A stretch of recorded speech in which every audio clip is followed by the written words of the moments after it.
වෙස්සමිත්තා දේවියගේ කතාවස්තුව. අපගේ ලෝතුරා භාග්‍යවතුන් වහන්සේ දඹදිව තලය පුරා රහතන් වහන්සේලා පිරිවරාගෙන වඩිද්දී කොසබෑනුවරටත් වැඩම කළා. කොසබෑනුවර රජතුමාටත් උන්වහන්සේ වැඩි බව සැලවුණා.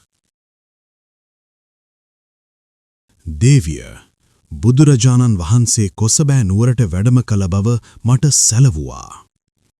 එසේය ස්වාමීනි, සේවිකාවක් මටත් පැවසුවා. අපද යා යුතුයි උන්වහන්සේ බැහැ දැකීමට. ඊතා හොඳ අදහසක් ස්වාමීනි. රජතම බිසව වෙස්සමිත්තා දේවිය සමග බුදුරජාණන් වහන්සේ බැහැ දැකීමට පිටත් වුණා. එදා බුදුරජාණන් වහන්සේගේ ධර්මය ශ්‍රවණය කළ රජු සහ බිසව සිත් පහදවාගෙන තෙරුවන් සරණ ගියා.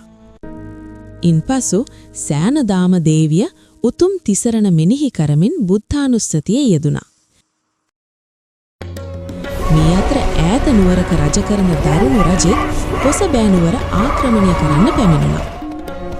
රජතුමාට මෙය පැමිණිලි කිරීමට දූතයන් පැමිණියා.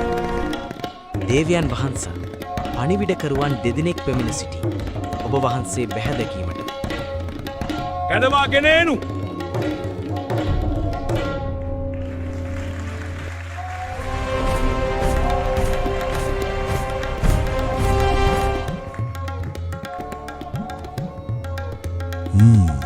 තීරණ දෙකක් ඇත්තේය. ඔය රාජ්‍යය මට දිය යුතුයි. නැතිනම් යුද්ධයකට මුහුණ දිය යුත්තේය.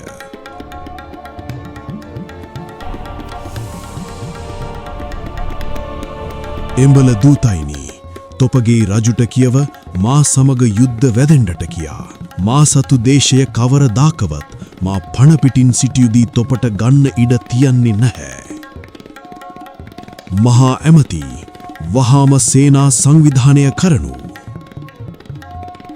කුමක්ද රජතුමනි? ඇයි සේනාවක් මේ අවස්ථාවේ? මා සමග යුද්ධ කිරීමට සේනාවක් සමග රජෙක් පැමිණ ඇත.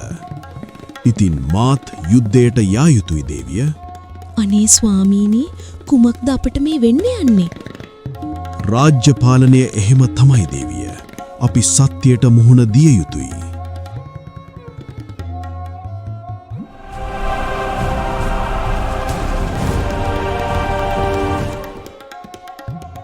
යුද්ධයකදී කවුරු දිනයිද පරදීද යන්න පැවසිය නොහැකිය.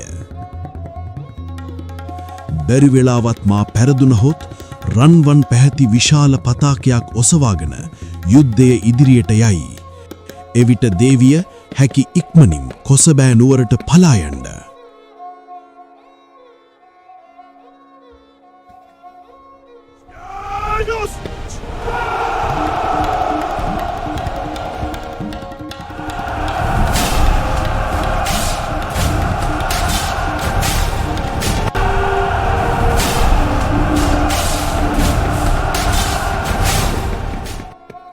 මට මහා බියක් දැනේ අප රජතුමා ගැන.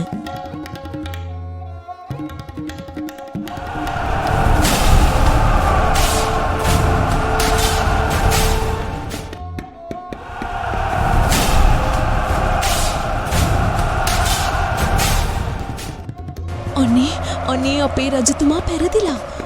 අපි ඉක්මනින් පැනකමු. යමු ඉක්මනට. බිසව සහ සේවිකාව කොසබෑනුවරට පලා යාමට උත්සාහ කළා. ඒත් සෑම තැනම චරපුරුෂයින් ගැවසුණා. කැලාබද මාර්ගයක් හරහා ඔවුන් දෙදෙනා රහසිගතව ගමන් කළා. අර ගසට මුවාවී කවුරු හෝ සිටිනවා වාගේ මට දැනෙනවා.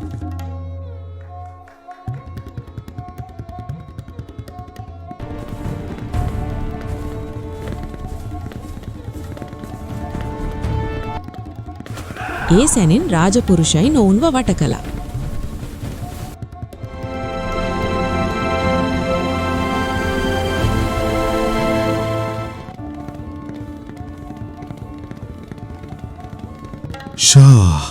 මෑ නම් ඉටිවලින් සෑදු ප්‍රතිමාවක් වගේ.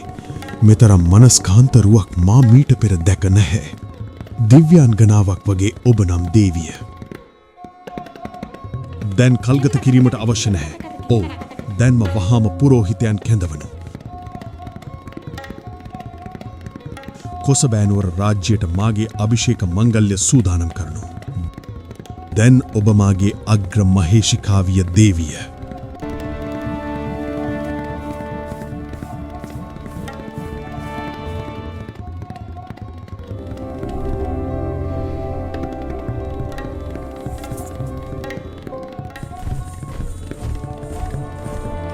බිසවුන් වහන්ස අග්‍රමහේෂිකා තනතුරට සුදුසු පරිදි සැලසෙන්නට කාලය පැමිණෙත.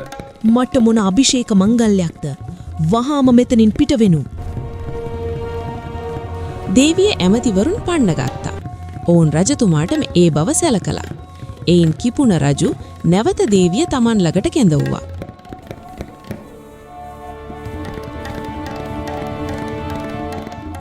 ඇයි තමුන් අකමැති අග්‍රමහේෂිකාව වෙන්න මට නම් නොතේරේ.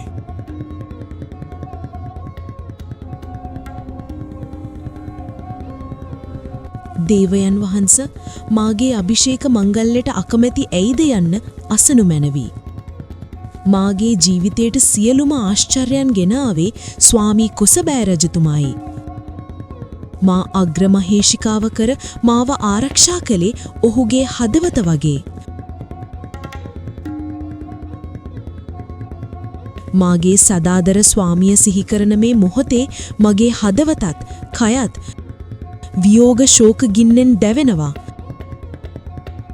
ඉතින් දේවයන් වහන්ස, මා නැවතත් රජුකුට අග්‍රමහේෂිකාව වූහොත්, ඒ රජුකත් මෙවැනි විපතක් පැමිණියහොත් මේ ගින්දර නැවතත් මට දැනෙයි. මා සිතමින් ඉන්නේ මේ ශෝක ගින්න දුරු කරගන්නේ කෙසේද කියයි. කවරදාකවත් නුවණැති පුරුෂයෙක් මෙවැනි ගින්නකට පිදුරු දමයිද? යුද ජයග්‍රහණයෙන් සහ කාමයෙන් උමතු වී සිටි රජු දේවිය කී වදන්වලින් විෂ ඝෝර සර්පයෙකුසේ කිපුණා. යක්ෂාවේශයෙන් රාජපුරුෂයින් කැඳවුවා. රාජපුරුෂයිනි, දැන්ම රාජාංගණයේ දරසෑයක් සාදනු. මා මෑගේ ප්‍රියාදර සැමියා ළඟට පිටත් කරන්නම්. දේවයන් වහන්ස, කිසිම වරදක් නැති ස්ත්‍රියක් ඇවිලෙන ගින්නකට දමා මරා දැමීම බරපතල අකුසලයක්. මෙලව සහ පරලව දරුණු විපාක විඳින්න මෙය හේතු වේවි. එවිට රජු තවත් කිපුණා. වරේ මේ දන්මදර සයියට දමාපියා!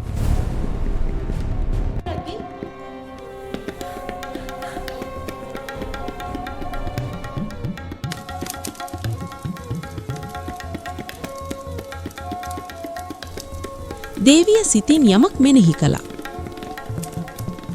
දැන් එකම පිහිට මාගේ ශාස්තෘන් වහන්සේ පමණයි. මාහට වෙන කිසි සරණක් නැහැ.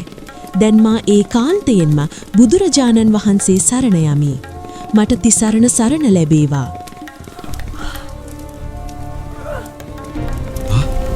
මෑට කිසිම අනතුරක් වන්නේ නෑ. මොකක්ද ඒ ආශ්චර්ය? මා බරපතල වරදක් කරගත්තාවද්ද?